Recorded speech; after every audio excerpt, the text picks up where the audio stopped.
Hi, boys and girls. This is King Johnson.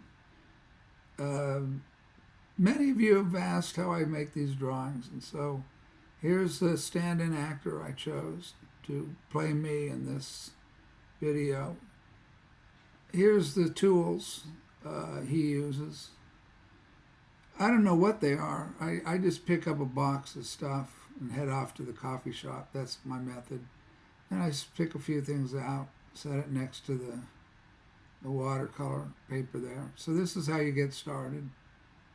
You just make a mess, a complete mess. It's already off to a ruinous start. I don't know how I'm going to get myself out of this one. You get a brush. See that brush is a thin brush. You pick that up first. And you start getting some preliminary. You got to do this after you're relaxed. You can't do this if you're tensed up. So the first thing you got to do is get in touch with your subconscious. However you want to do it, and just have a good time. Don't get all tense. A lot of artists are tense. You ever been around them? Tense. They just tense up. It's like they're performing. They've got it all figured out in advance. They've drawn it out, and they can't make a mistake. So, that never bothered me to begin with. I just started throwing stuff around. That's how I got started. That's what I was taught to do. So eventually, you build up.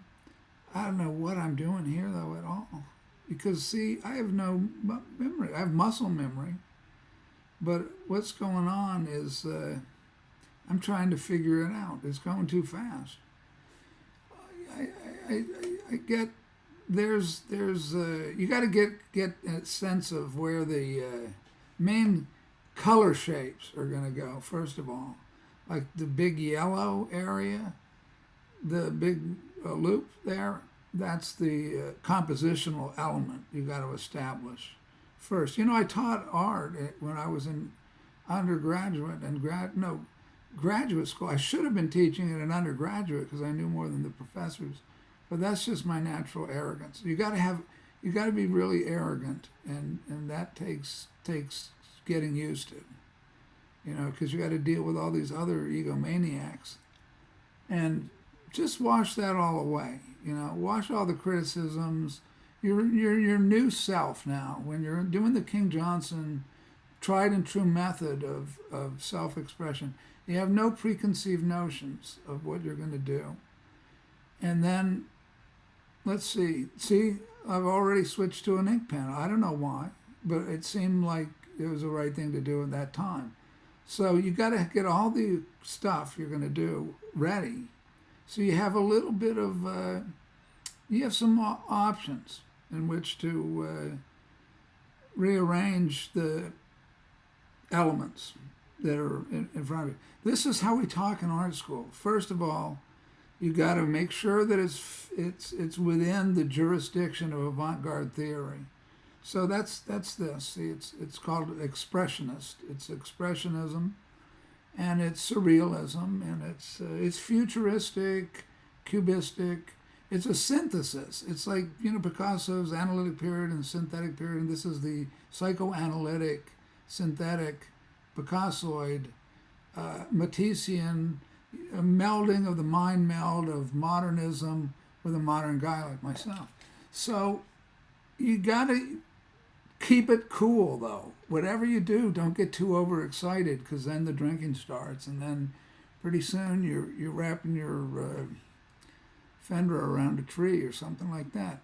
Don't ever draw and drive, or do it your cell phones and drive. Only professionals like myself can do things like that. So don't go imitating my bad habits, my bad driving habits, and my drinking habits, which I've cut down now. I'm cutting down to seltzer water. That should be around here somewhere. Now I try to do these in a packed cafe. Like this one. People are all around. Kids, because that's where I draw my inspiration. I talk to the kids. I talk to the adults. They come by the table, I can, unlike Jackson Pollock, he's very terse. You can't get a word out of him when he's trying to work, because he's got to concentrate. I don't concentrate at all. You got to free your mind and just keep with the rhythm of the beat. It looks like it's, I don't know, it's still in trouble. It's almost hopeless at this point. I don't know what I'm going to do with a lot of areas. Something is happening though in the middle section here. So that's a good idea. Start in the middle and work your ways out. In this method, and this is just one of the many methods that I teach. This is the centrifugal force, is what I like to call this. It's almost similar to a centering. Like they center the clay, or they get to the center of the storm in a mandala, something like that.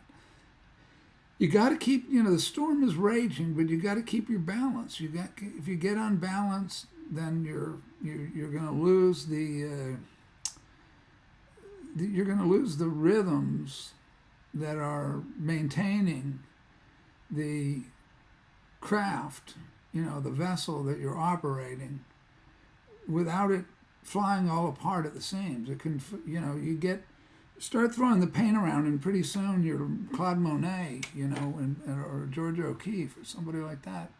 Willem de Kooning, they all using this method is very sloppy at work, in my humble opinion. So I don't want to get it too, it can get sloppy at the beginning, but I don't want to stay sloppy. I got to get the sloppiness out of it. That's what they said, all the time. I was too sloppy. I had paint all over the floor, paint all over myself. Nobody likes a sloppy guy. They had junk all over the studio. I had dust bunnies. What's a dust bunny? I've never understood why it was a dust bunny. Why is it a bunny? A dead bunny? Like dead rabbits? Like Anyway, my mind wanders. My mind wanders around and around and around, and the things that come up in the drawing it could be something I saw, like a guy with a black glove that morning, and showing a Freemason is showing symbols, Freemasonic symbols. And why is the guy wearing a black glove? Isn't that interesting? When I handled art, I'd wear a white glove, because I was at the Art Institute, School of the Art Institute. I'd go to the printmaking room, and they'd make me wear a white glove so I wouldn't get all my sweaty, dirty oils and everything in the, on these Goya prints and Ensor prints and Odilon Radon. I forget how you pronounce his last name. It's French. So Henri is Henry to me. I call him Henry Matisse or Henry Rousseau or whatever, or Rousseau. I have troubles with the French pronunciation, so pardon my French when I'm trying to pronounce it. Anyway, where was I? Let's see. It's so, drawing is so slow, but if you speed it up, my mind goes very fast. I can tell you that much. So I have to keep up with it. So let's see. Okay, something is happening up in the upper left corner. Oh, you got to do a lot of patterns. People like that. I like it too, so that's why I do them. And I'm obsessive, so, obsessive compulsive, because that's my mania. I've got some kind of mental illness that makes me, it's terrible. It makes me talk obsessively while I'm drawing. So in my mind, I talk. All these guys do it. Keith Jarrett and Glenn Gould, the piano players, you're watching their mouth moving. That's what they're doing. They're talking. I talk too, but I usually talk under my breath. Or I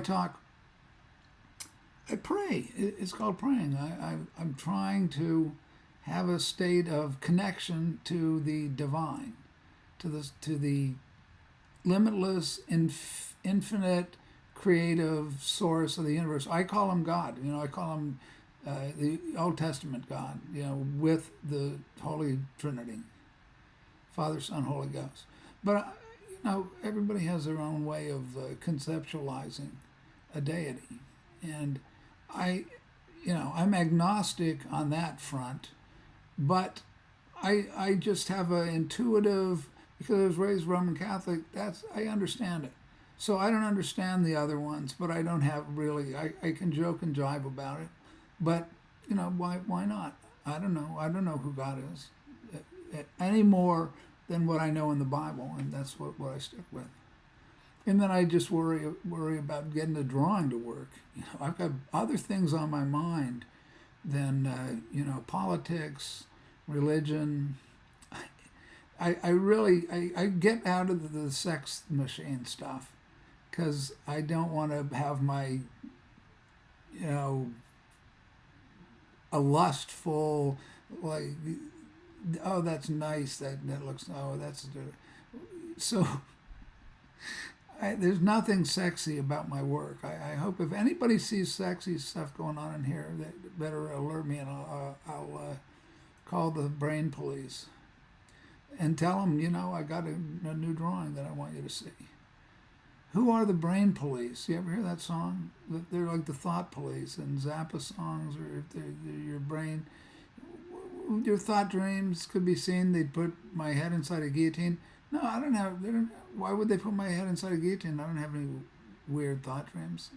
My thought dreams are like some kind of cartoon paradise where everybody is floating.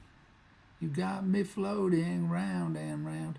I've always got these rock songs in my head, but I don't really know the lyrics. That's the problem. Like I know. You got me floating round and round, always up, you never let me down. The amazing things, you turn me on that. Okay, good enough. But it's not really that interesting hearing it 50,000 times. So I invent different kind of lyrics that go with the songs. And they're nonsense lyrics like Lewis Carroll. That's who my mentor was or is. He's still my mentor because I have a lot of things in common with Lewis. For one thing, I'm King Johnson, and who knows what my real name is. And it's always going to be a mystery to me. Because what's in a name anyway? It's not my identity. I am a man of many, many, many disguises, like master of disguise. Except I've got to just keep the wisdom tradition alive. This is the old school. It's old OG, old school, whatever you want to call it. It's the old school method. The old school method, you use old school techniques. You use old school, like that's what's called a crow quill pen, except it's got a manga pen. You get them from Jet Pens, and you get those big nibs. The other one is a tiny crow quill nib, and then the brush is like a dagger brush, and it's synthetic acrylic fibers, so it holds. It's the acrylic things are so much better, unfortunately, than the old ones because they wear a lot faster. So the dagger ones, they hold their point for forever as long as you just wash them out. It's pretty easy. All this stuff you can buy for 50 cents. I mean, it's not 2 cents worth of, and I have no sense in the first place. So you get this.